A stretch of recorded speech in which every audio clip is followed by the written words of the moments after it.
Fatima says, I saw many Muslims, including myself, after making dua or supplication, wipe hands over face. Is this perceived by a fatwa or sunnah or whatever you call it? The answer is no. When we make dua, generally speaking, not related to after salah, generally speaking, I am between adhan and iqamah and I raise my hands and make dua.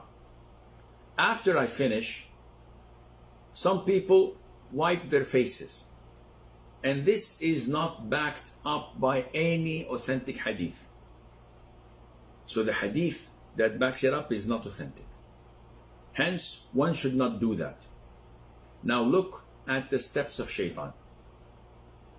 How many times have you seen people not only wiping their faces, but rather wiping their whole bodies and every inch of it? I've seen many.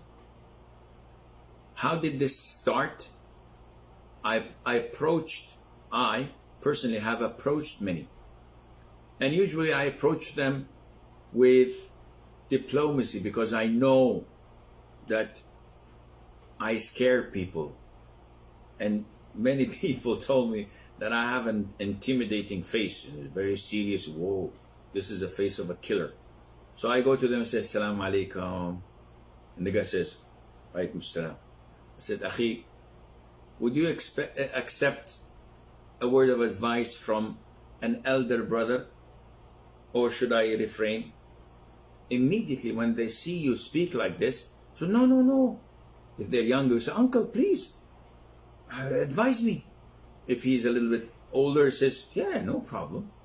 If he's way older, he says, Akhi, don't make yourself older, I'm older than you. So I broke the ice with the grace of Allah. So I would tell him, Akhi, I saw you do this.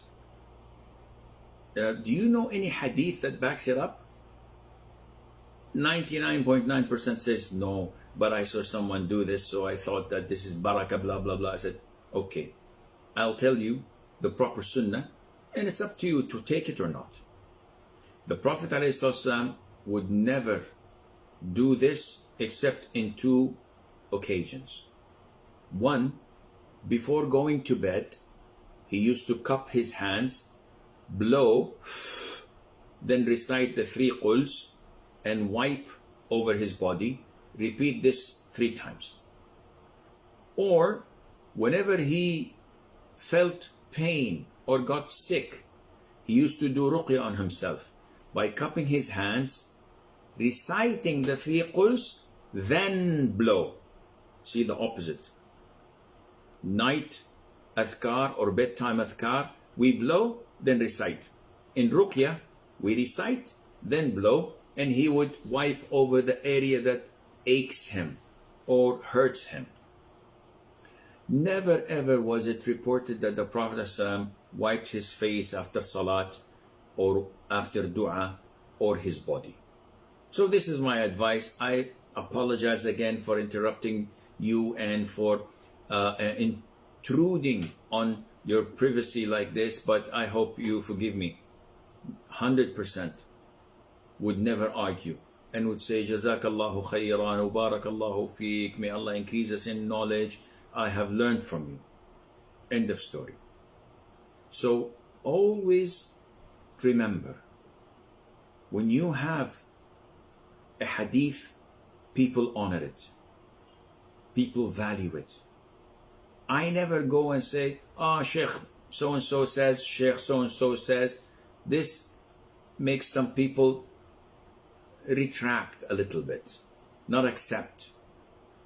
Unless you know that they're 100% okay with great scholars of Islam that you're quoting, then yes, this is a point of power that you can add to it. So, in short, wiping the face after dua or invocation or supplication is an innovation. It's not valid. وجزاكم أخي الكريم. First of all, Allah says in the Quran, يا أيها الذين آمنوا قوا أنفسكم وأهليكم نارا. O you who believe, protect yourselves and your family, your household your wives and your children from hellfire.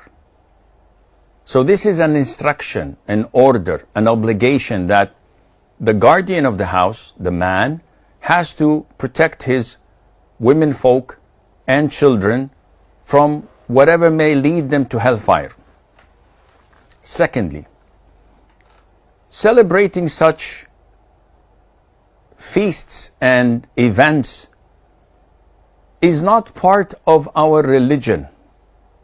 Definitely, birthdays were adopted from other nations. It is part of their customs and traditions. And the Prophet had said, alayhi salatu wasalam, in the hadith of Abdullah ibn Umar, may Allah be pleased with him and with his father, and whoever shall imitate a people, then he is from among them. This does not relate to wearing a watch or driving a car or using glasses to see. This is related to whatever is considered to be part of their customs, traditions, religion, and so forth. And birthdays are not part of our own customs or traditions. This is taken from the non-Muslims. Therefore, celebrating them is not permissible. Otherwise, we would have been celebrating the birthday of the Prophet ﷺ, which is the most noble of all birthdays, and the birthdays of Abu Bakr, Umar, Uthman, Ali, and the whole 9 yards. But this is not part of our religion. Therefore, celebrating such birthdays, Mother's Days, the Labor Days, Halloween, Easter, Christmas, New Year, Valentine, and the list goes on, all of this is totally prohibited and not permissible. Thirdly, it's a man's job to enforce such conviction and beliefs in his household, in his home. Unfortunately, I've been doing a lot of counseling sessions, and I get a lot of brothers like your friend from the UK and elsewhere who accepted to be treated as a doormat. I am shocked, sometimes traumatized, when the brother says to me, well, my wife did this, my wife did that. And I say, wait. Is your wife earning? He says, no, I'm the breadwinner. Does she chip in the bills, in the rent, in the food? So, no, nothing. I give her allowance, and I give her a credit card, and I give her a car, and I bring her a maid. But she does this and that. She refuses to obey me or to listen to me. She kicks me out of the house. Akhi, if you're a wimp, if you don't have a spine, I can't help you. When it comes to halal and haram, we love our women. We love our wives. We are willing to swim oceans and climb mountains and cross deserts for them. But when it comes to disobeying Allah, this is a red line that I'd rather never cross, even if it was for a woman I love. And if she insists, well, another one bites the dust. I could get someone younger, smarter, more religious, and much more beautiful. And they're cheaper by the dozen. And no disrespect is intended, but this is reality. If you fail to find your purpose in life in obeying Allah, in implementing Sharia in your life with diplomacy, with being polite and kind and easygoing, but never ever allow anyone to cross the red line. Simple as that. Now, these brothers are seriously a doormat. Their wives control them, shout at them, slander them, say lies about them, and they come to me and say, Sheikh, what should I do?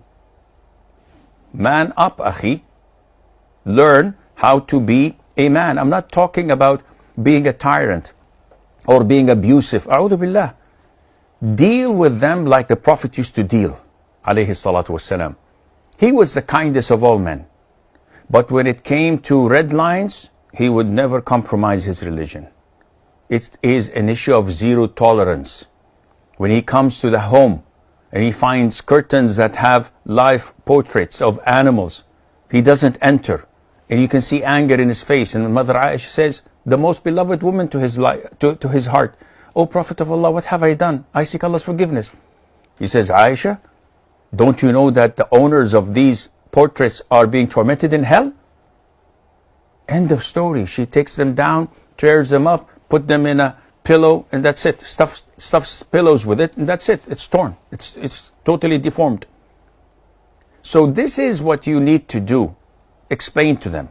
Show them. But at the end of the day, you're the man of the house. Put your foot down. Who says you have to leave the house? No. I'm not leaving. I'm not an ostrich. Whenever there's danger, I just put my head in a hole in the ground and say, whoops, it's dark. I don't see anything. Everything is fine. No, it's not like this. It's your home. You're paying the bills. They have to comply and obey whatever you say, not you fleeing the battlefield and letting them do whatever they want. So tomorrow they say, we would like to have a party and we would smoke or maybe have a pint of lager every now and then. And you say, okay, I told them and I advised them, they wouldn't listen, and I leave the home. Akhi, put your foot down. Be a man and act like a man within the boundaries of Sharia, and Allah knows best. Claim that there are so many skinny women out there who appeal to me. This means that you're not fearing Allah, that you're sending your gaze left, right, and center. And if she got skinny, in the future would say, I would like you to gain some weight.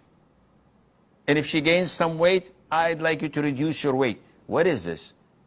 You're interested in a supermodel. And even if you have a supermodel, you look for a brunette or a blonde or someone who's shorter or taller. This is why Allah tells us to lower your gaze. This is an indication that you don't have content in your heart.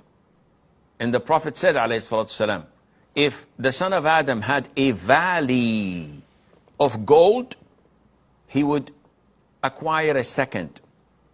And if he had 2 valleys of gold, how rich can you be? 2 valleys of pure gold, he would acquire a third. And nothing fills the belly, in a narration, the mouth, in another narration, the eye of a son of Adam, except dust. This is when he dies. So my advice to the man, try to be diplomatic with your wife. Hit the gym first and lead by example. Look in the mirror, ya akhi. MashaAllah, do you think you are? Arnold Schwarzenegger? Mr. Universe? If you want Miss Universe, you have to be Mr. Olympia.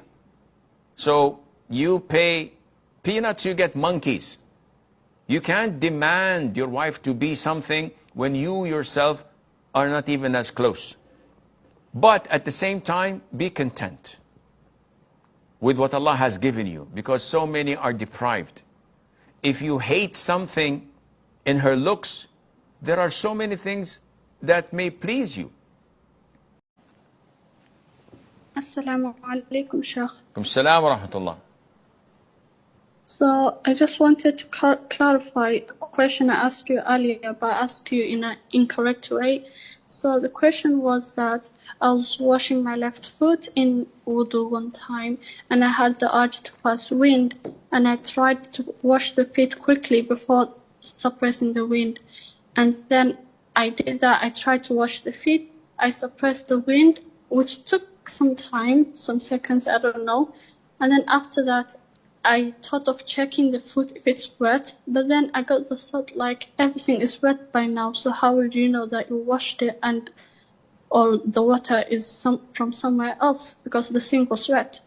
So I took some more time to think, and then I decided to wash the whole foot again. So my concern is the time I took for thinking and the time I took for suppressing the wind, that will cause a gap in my wudu, so is my wudu valid? Yes, it is valid.